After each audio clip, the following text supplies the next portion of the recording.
Pelantikan Herman Deru sebagai Ketua DPW Nasdem oleh Ketua Umum DPP Partai Nasdem Surya Paloh rencananya akan dilakukan minggu ini.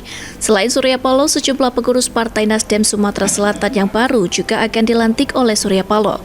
Selain itu juga nantinya di waktu bersamaan Surya Paloh selaku Ketua DPP Partai Nasdem akan serahkan SK pengurus Partai Nasdem di Kabupaten Kota Sumatera Selatan.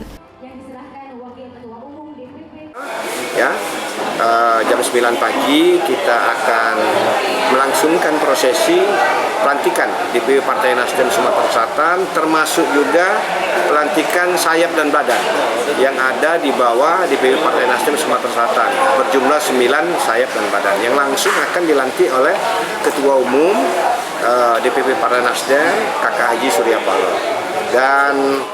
Sebelum pelantikan terhadap pengurus DPW Partai Nasdem Sumatera Selatan, rencananya akan dilakukan pelatihan terhadap sejumlah kader Partai Nasdem se-Sumatera Selatan, serta sayap dan badan Partai Nasdem dengan diisi pemateri pengurus Partai Nasdem Pusat. Tim Liputan PAL TV.